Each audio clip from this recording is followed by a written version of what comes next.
It's true, 2.5 is going to nerf Geo quite substantially, including and primarily butchering Zhongli into the ground. Now you say this could have some very Sussy MiHoyos doing some underhanded business tactics things as well, because you guys know already 2.4 has Ganyu and Zhongli being rerun right before 2.5 comes out.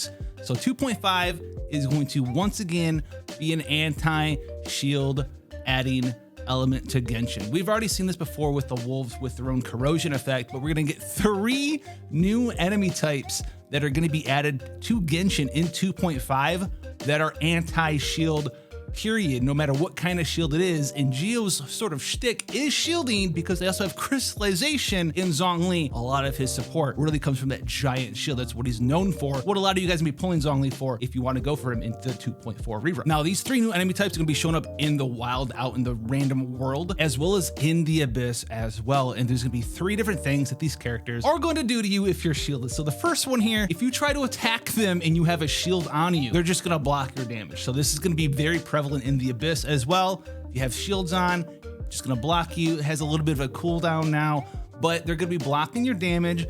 If you have a shield on any character, you're gonna watch that time tick down in the abyss because you're not doing damage if you're shielded. The other one is if they hit you and you're shielded, they're gonna shield themselves and other enemies of the same type around them as well, which is also just the same thing, gonna waste your time in the abyss. And the third one, instead of giving their whole party a shield of their allied type, so to speak, they're gonna heal everyone if you have a shield. Now you can dodge these attacks, obviously, but if you're using a shield character like Zhongli, you don't have a shield in there to dodge attacks. You have a shield in there to face tank everything, like you're a level 10 paladin or something in your first MMO of all time. You're just gonna be a meat shield. And this is kind of where you can see this business tactic decision that I don't necessarily agree with comes into fruition. Because if you're a free-to-play player out there, you know, you've been saving up your Prima gems, you love Zhongli, you want to get into Geo for the first time, you want Zhongli for a different team out there, he's gonna get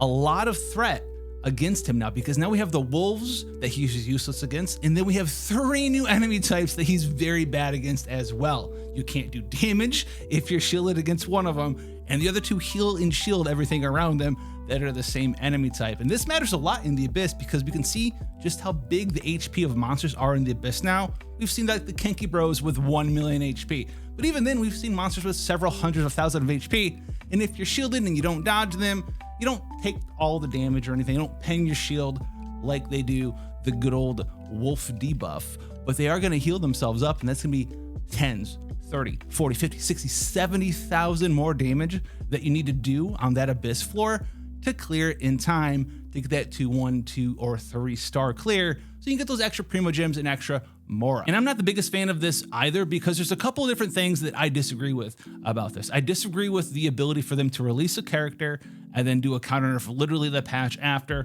when that character is good, but he's not game breaking. He's fine. He's awesome. He's a very solid character that can be put into a lot of teams out there.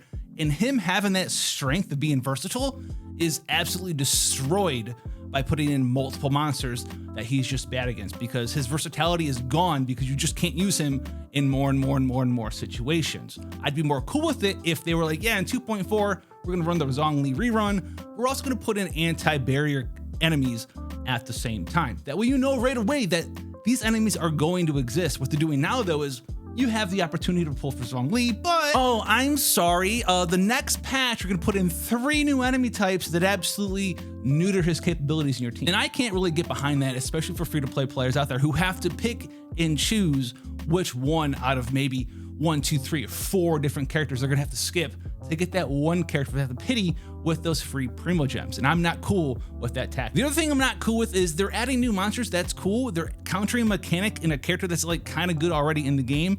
That's kind of cool to make the game like arguably a minor bit more difficult for certain playstyles in Genshin. Why don't you design different endgame content outside of just the abyss and then put those there to make that difficult content a little bit more difficult, instead of just making the same content that you have already more difficult? Spending all this R&D time making current stuff more difficult when you could expand the amount of content we have to consume permanent endgame wise in the game and put those monsters there instead of just making the abyss stronger and stronger and stronger. That's just one man's opinion. Leave yours down below.